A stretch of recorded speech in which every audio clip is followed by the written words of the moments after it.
Shalom, puji dan syukur atas kasih setia Tuhan dalam kehidupan yang kita jalani. Kita boleh ada sampai saat ini atas kasih setia Tuhan dan penyertaan tangan Tuhan.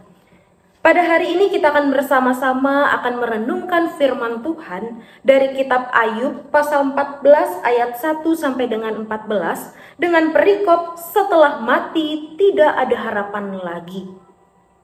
Saya memberi tema jangan takut datang kepadanya. Bapak, Ibu, dan saudara-saudari yang diberkati oleh Tuhan, di antara kita pasti tahu dan mengenal sosok Ayub. Ayub merupakan salah satu tokoh Alkitab yang terkenal dengan kesetiaannya kepada Allah. Ayub adalah seorang yang saleh dan tulus dalam imannya. Akan tetapi dalam kehidupan Ayub, ia sendiri diuji dengan kehilangan harta bendanya, keluarga maupun kesehatannya. Meskipun Ayub diuji sedemikian rupa, Ayub tetap bertahan dan setia kepada Allah. Bapak, Ibu, dan saudara-saudari yang diberkati oleh Tuhan,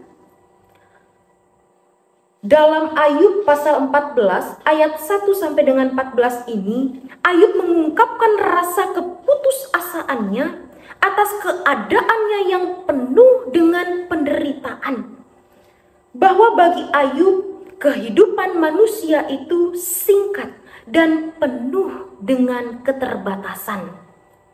Seperti bunga yang tumbuh dan layu tanpa harapan kembali.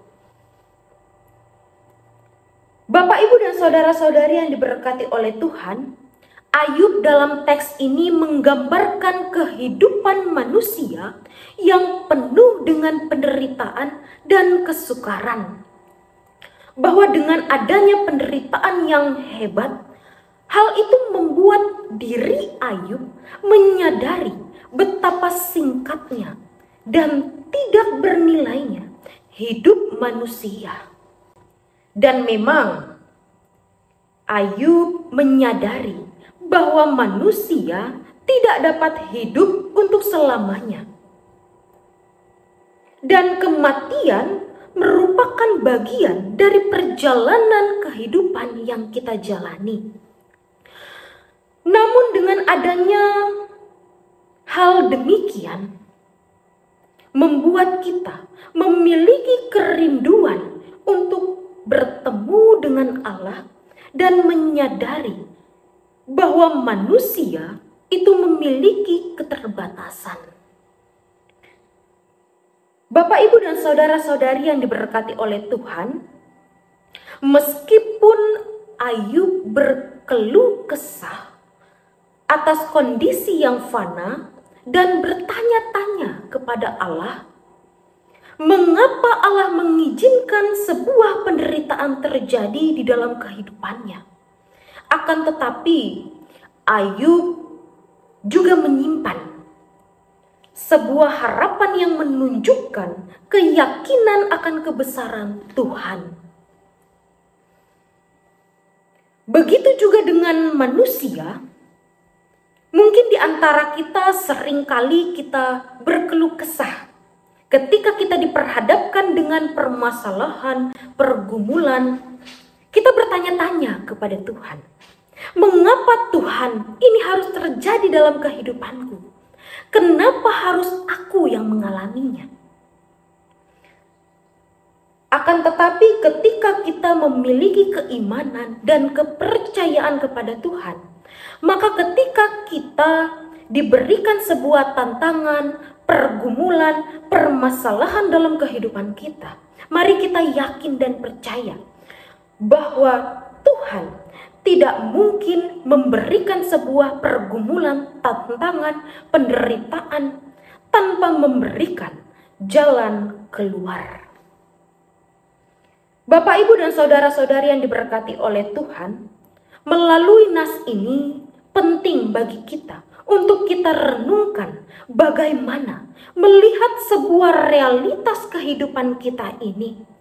Di mana realitas kehidupan kita ini adalah singkat dan penuh dengan tantangan, ada pergumulan, penderitaan, ketidakpastian di dalamnya. Tetapi perlu kita melihat bagaimana Tuhan dalam prosesnya menolong kita. Memang tidak dapat kita pungkiri di dalam dunia ini, hidup yang kita jalani, pasti kita akan menghadapi, melewati yang namanya sebuah pergumulan dan tantangan. Bahwa penderitaan yang kita alami juga merupakan bagian dari rencana Allah yang lebih besar, yang tidak selalu dapat kita pahami. Bapak, Ibu, dan saudara-saudari yang diberkati oleh Tuhan, meskipun kehidupan yang kita jalani sering diwarnai dengan kelemahan dan keterbatasan manusiawi, kita diajak untuk memiliki keteguhan di dalam iman dan tetap percaya dan tetap mengandalkan Tuhan di tengah-tengah situasi kehidupan yang kita jalani. Bapak, Ibu, dan saudara-saudari yang diberkati oleh Tuhan, memang tidak mudah untuk dilakukan ketika hidup diperhadapkan dengan pergumulan. Tetapi mari kita percaya bahwa Tuhan tidak akan meninggalkan kita ketika kita mau datang dan berseru kepada Tuhan. Bapak, Ibu, dan saudara-saudari yang terkasih, Tuhan pasti memiliki rancangan-rancangan dan rencana-rencana yang jauh lebih baik dan akan memimpin kita melalui setiap ujian dengan kasih setianya dan kebijaksanaannya. Mari kita senantiasa tetap hidup mengandalkan Tuhan dan percaya bahwa Tuhan akan menolong perjalanan kehidupan yang kita lalui. Tuhan menguatkan dan memberkati kita melalui firman-Nya. Amin. Mari kita bersatu dalam doa, kita berdoa. Allah Bapa yang bertahta di dalam kerajaan sorga yang kami puji dan kami sembah. Kami mengucap syukur Tuhan atas kasih setia Tuhan, atas penyertaan Tuhan di dalam proses kehidupan yang kami jalani. Kami juga berterima kasih Tuhan atas firman yang boleh kami dengar pada saat ini.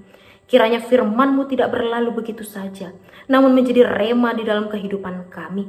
Kiranya firman-Mu dapat bertumbuh dan berbuah di dalam hati dan pikiran kami. Bapa dalam kerajaan sorga, kami juga mengucap syukur Tuhan atas kehidupan yang boleh kami jalani. Kiranya Tuhan selalu menuntun dan menolong proses kehidupan kami. Bapa dalam kerajaan sorga, kami juga berterima kasih Tuhan, karena Engkau telah menebus dosa-dosa kami dengan mati di kayu salib. Terima kasih Bapa, ajar kami untuk selalu berpegang teguh dan percaya kepadamu ya Bapa. Berkati setiap kehidupan dan keberadaan kami sebagai umat-Mu ya Tuhan. Di dalam nama Tuhan Yesus Kristus kami serahkan kehidupan kami ke dalam tangan pengasihan Tuhan. Amin.